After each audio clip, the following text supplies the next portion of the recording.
அனைத்து இந்திய அண்ணா திராவிட முன்னேற்ற கழக ஆட்சி என்பது ஒரு ஜனநாயக முறைப்படி நடைபெற்ற ஆட்சி. ஜனநாயக முறைப்படி நாங்கள் பேசுவதற்கு அனைவருக்கும் வாய்ப்பு கொடுத்தோம். மாண்புமிகு அம்மாவர்கள் முதல்வர் தலைவர்கள் பொன்மனச்செம்மல் புரட்சித் தலைவர் எம்ஜிஆர் காலத்திலும் சரி, மாண்புமிகு இதயம் புரட்சித் தலைவி அம்மாவுடைய காலத்திலும் சரி, நான் முதலமைச்சர் இருந்த காலத்திலும் சரி, சட்டமன்றத்திலே எதிர்க்கட்சி உறுப்பினர்கள் பேசுவதற்கு அதிக வாய்ப்புகள் கொடுத்தோம்.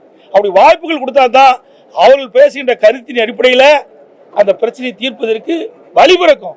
அது ஒரு ஆரோக்கியமான அரசியலாக இருந்தது, ஒரு ஆரோக்கியமான அரசு செயல்பட்டது. இதெல்லாம் அப்படி அல்ல. இன்றைக்கு அமலாக்கத்துறை கண்டு நடுங்கிட்டு இருக்கிறாங்க, பதில் சொல்ல முடியாத நிலை. அதனாலதான் இன்றைக்கு சட்டப்பேரவை தலைவர் என்றைக்கும் இல்லாதவருக்கு நீங்கள் எவ்வளவு முயற்சி எடுத்தாலும் இன்றைக்கு இதை எடுத்துக்கொள்ளவே முடியாது, அனுமதிக்கவே முடியாது என்று சொல்லுகின்ற நிலைக்கு இந்த அரசாங்கத்தினுடைய பின்னணி தெரிகிறது. திட்டமிட்ட செயல்.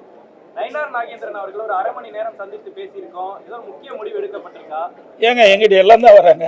பாட்டாளி மக்கள் கட்சி எம்எல்ஏ தினம் வந்துட்டு இருக்காரு, அதுக்கு முட்டி விட ஏங்க ஒரு சட்டமன்ற உறுப்பினர் வர்றாரு, பேசுறாரு, போறாரு. நீங்க வெளியில வாங்காட்டி இன்னைக்கு என் ரூம் வந்து தெரியுது. அங்க லாபியில நாங்க முதல்ல பேசிட்டு தான் இருக்கிறோம், பேசாதெல்லாம் கிடையாது. சட்டமன்ற உறுப்பினர் என்ற முறையில நாங்க வந்து பேசுறோம், அவ்வளவுதான், வேற ஒன்றும் எல்லாம் கிடையாது. அதாவது மின்சாரத்தை பொறுத்த வரைக்கும் இப்பொழுதே மின்தடை ஏற்பட்டு விட்டது. இன்றைக்கு சென்னை மாநகரம், சென்னை புறநகர் பகுதியில் பார்த்தீங்கன்னா இந்த ஒரு வார காலமாக இரவில் அடிக்கடி மின்தடை ஏற்படுகிறது. இதனால மக்களுடைய தூக்கம் இழந்து காலையில் வேலைக்கு செல்ல முடியாத ஒரு சூழ்நிலை, வியாபாரிகள் பணிக்கு செல்ல முடியாத நிலை இருக்குது. இதையெல்லாம் நாங்கள் அரசுடைய கவனத்துக்கு கொண்டு வர இருந்தோம், அதுக்கெல்லாம் வாய்ப்பு கொடுக்க மறுத்துட்டாங்க. அதோட இன்றைக்கு விவசாயிகளுக்கு பகலில் 6 மணி நேரம் மின்சாரம், இரவில் 8 மணி நேரம் மின்சாரம் கொடுக்குறாங்க. எப்படி வேளாண்மை மேற்கொள்ள முடியும்? அதிமுக ஆட்சி இருக்கின்ற பொழுது விவசாயிகள் பம்பு செட்டுக்கு 24 மணி நேரம் மும்முனை மின்சாரம் கொடுத்தோம். அப்பதான் விவசாயிகள் வந்து வேளாண்மை மூலியமா மேற்கொள்ள முடியும். ஏன்னா பகல் நேரத்தில் விவசாயி பம்பு செட்டுக்கு மின்சாரம் கொடுத்தா தான் விவசாயிகளுடைய பயிர்கள் பயிரிட முடியும். அப்பதான் விவசாய தொழிலாளர்கள் பணிக்கு வருகின்ற போது அந்த பம்பு செட்டுக்கு மின்சாரத்தை பயன்படுத்தி அந்த பயிர்கள் நடவு செய்ய முடியும். ஆனால் இந்த அரசுக்கு அதெல்லாம் கவலைப்படுறதே கிடையாது. யார் எக்கேடு கேட்டு போனான்னு தெரியும், அது மேலிடத்திற்கு என்ன வேணுமோ அது வந்தால் போதுன்னு நினைக்கிறாங்க. விவசாயிகளை இன்னைக்கு புறக்கணித்திருக்கிறாங்க. அதோட இன்றைக்கு மக்களுக்கு குடிநீர் வழங்கக்கூடிய தமிழ்நாடு குடிநீர் வடிகால் வாரியத்துடைய மின் மோட்டாருக்கெல்லாம் இந்த தடை அடிக்கடி ஏற்படுவதால முழுமையா குடிநீர் வழங்க முடியாத சூழ்நிலை, குடிநீர் தட்டுப்பாடு ஏற்படுகிறது. இன்றைக்கு தமிழ்நாடு குடிநீர் வடிகால் வாரியத்திற்கு மின் மோட்டாருக்கு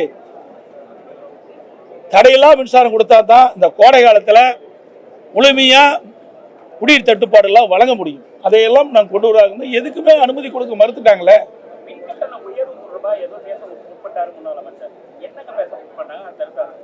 அதாவது இந்த அரசு ஏற்பட்ட பிறகு சுமார் 52% மின்கட்டணத்தை உயர்த்திட்டாங்க. ஆண்டுக்கு 6% மின்கட்டணம் உயர்த்துன்னு சொன்னாங்க. உயர்த்தின பிறகு 3 ஆண்டுல 18% மின் உயர்த்திட்டாங்க. இப்போ 52, 18, 70% மின்கட்டணம் உயர்ந்து போச்சு.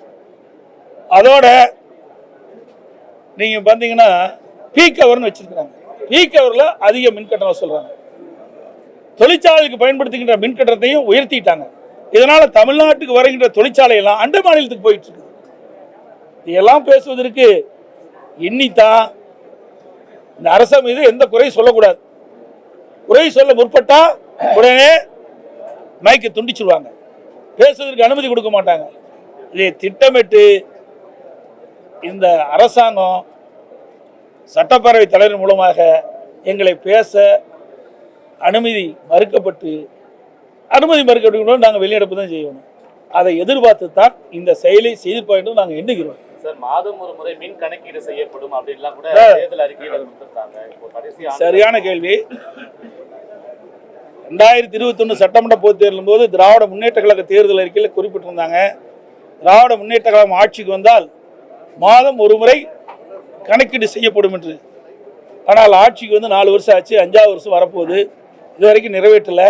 இது மக்களும் கேட்குறாங்க, ஊடக நண்பர்களும் பத்திரிகை நண்பர்களும் கேட்டுட்டு தான் இருக்கிறீங்க. எதிர்கட்சி பிரதான எதிர்கட்சி நண்பர்களும் நாங்களும் சட்டமன்றத்தில் கேட்டுட்டு இருக்கிறோம்.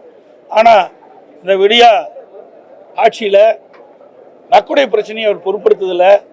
2021 தேர்தல் அறிக்கை மக்களை ஏமாற்றி ஆட்சி செய்வதற்காக வெளியிடப்பட்ட அறிக்கை என்பதுதான் இதிலிருந்து தெரிய வருகிறது. செய்திகளை உடனுக்குடன் தெரிந்து கொள்ள கீழ்க்கண்ட கேபிள் மற்றும் டிடிஹெச் நெட்வொர்க்குகளில் எம்நாடு செய்தி தொலைக்காட்சியை காணுங்கள்.